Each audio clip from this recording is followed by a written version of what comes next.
particularmente tanta inflación. Bueno, para analizar justamente este fenómeno estamos en comunicación con René Fernández Montt, que es economista, magíster en economía financiera por la Universidad Santiago de Chile y que además está en este momento en Madrid, España. René, ¿cómo le va? Un placer saludarlo. Acá Darío Misraji. Me va muy bien, muchas gracias por la invitación, Darío.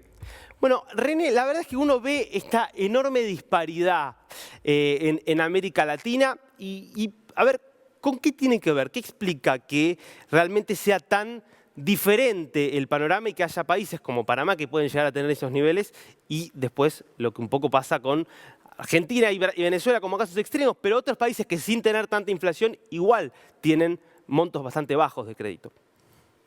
Claro, tiene que ver con el desarrollo del sistema financiero en cada uno de los países y aun cuando se ve que, yo me sumo a todas tus palabras, digamos, estoy muy de acuerdo con tu análisis, aun cuando se ve en el fondo que Panamá y Chile están en una posición de liderazgo en dicho sentido, en realidad estar en los primeros lugares del ranking quiere decir que eres de los países que más deben en el barrio, digamos.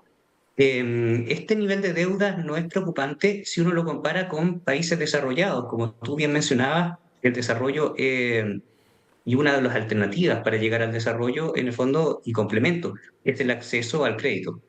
En dicho sentido, uno puede observar que en países como Estados Unidos, $80.000 per cápita puede haber de deuda y en España algo superior a los 30.000. Hmm. Sin embargo, hay diferencias notables entre el PIB de esos países y nuestros países latinoamericanos, pero principalmente tiene que ver con el acceso al sistema financiero, ya sea de particulares, ya sea así como de instituciones públicas.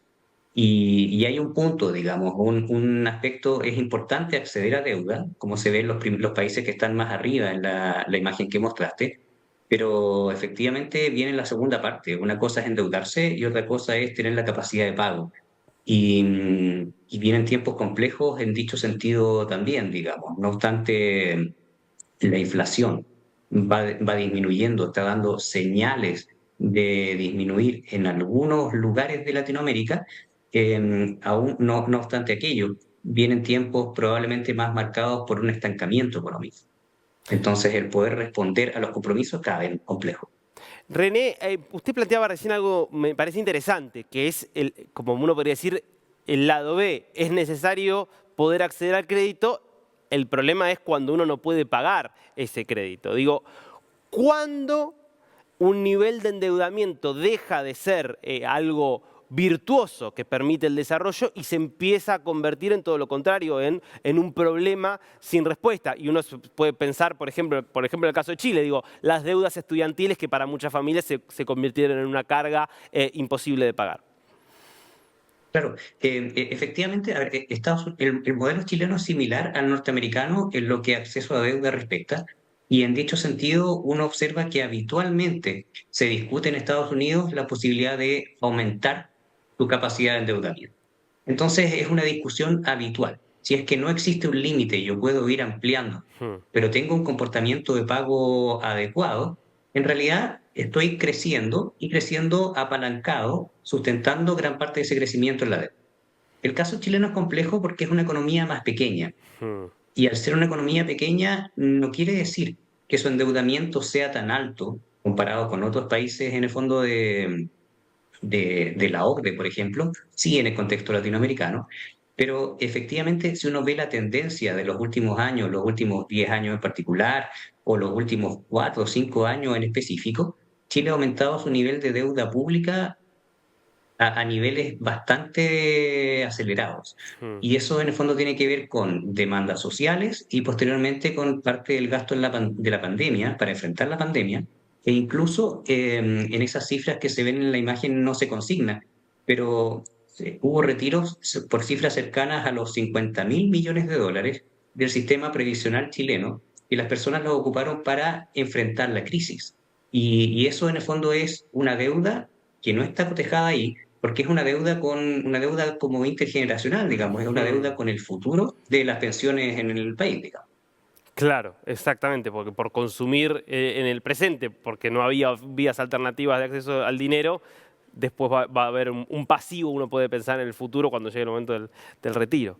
Ahora, Efectivamente. usted planteaba también otra cosa que me parece interesante para entender por qué cuando uno analiza este gráfico se encuentra tantos países con realmente niveles muy bajos de endeudamiento en comparación con cualquier país desarrollado, y hablaba del tema mercado financiero, mercado de capitales. ¿Por qué tantos países de nuestra región tienen un mercado de capitales tan chico, tan poco desarrollado? Yo creo que la banca latinoamericana en general es una banca conservadora, lo que implica que es sólida y estable dentro del punto de vista de los objetivos que tiene.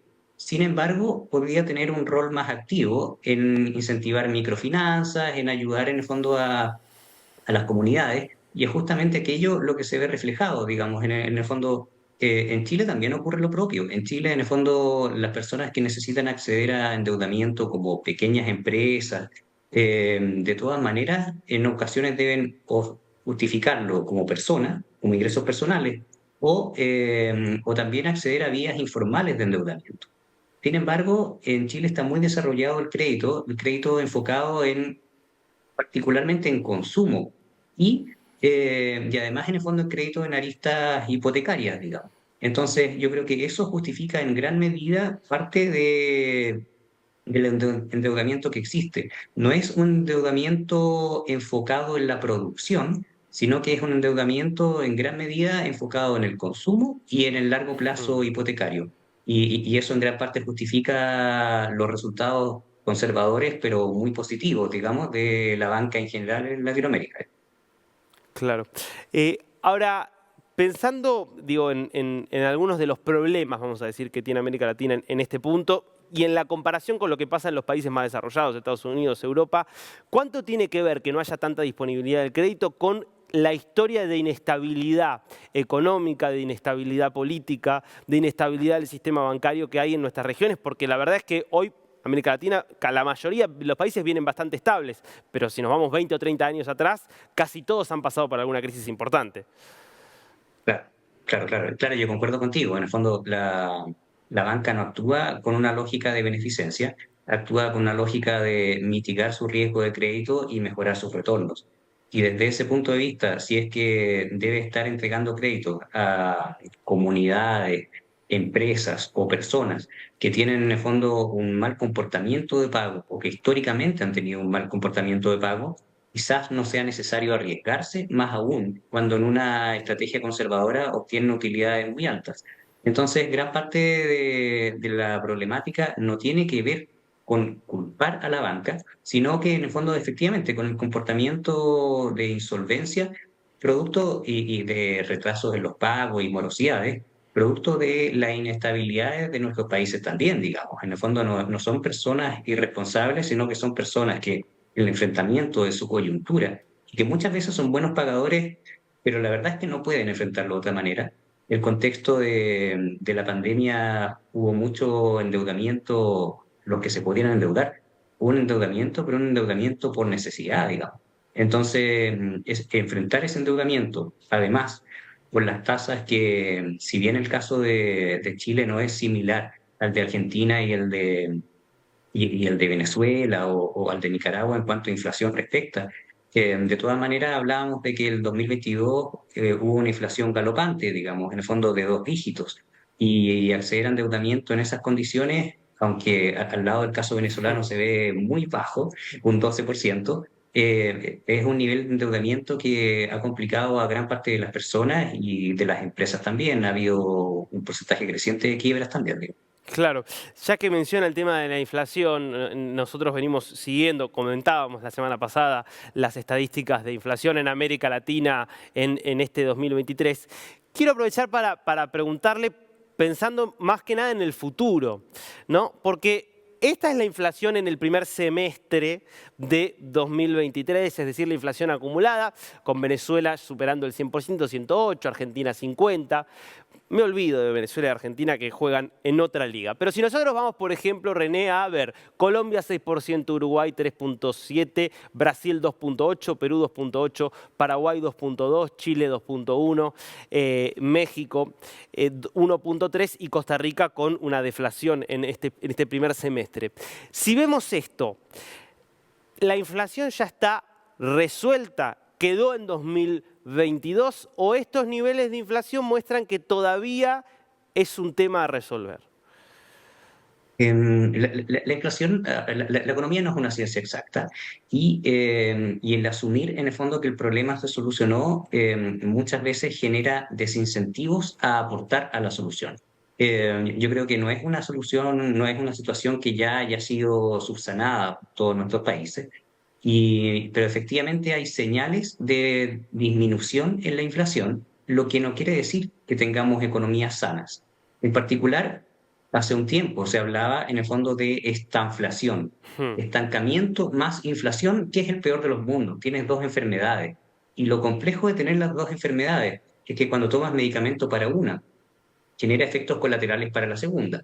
Entonces, el superar este contexto inflacionario, que aún no ocurre, hay algunas señales recién, efectivamente al superarlo, luego la economía y los bancos centrales deben dedicarse a mejorar la situación del estancamiento.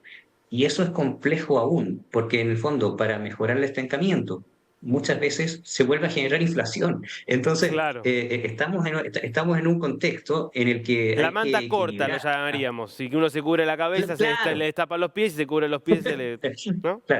claro, claro, que ocurre en el fútbol también, efectivamente. Entonces, esa lógica hace que no podemos dar ninguno de los problemas solucionados, pero al parecer existen señales fuertes de que el estancamiento va a ser la problemática en los meses que vienen y la inflación debiera ser un efecto colateral que no hemos superado, pero que efectivamente no debiera ser el que concita de ahora en adelante nuestra mayor atención. Clarísimo. René, muchas gracias por este tiempo con Dinius. Te agradezco.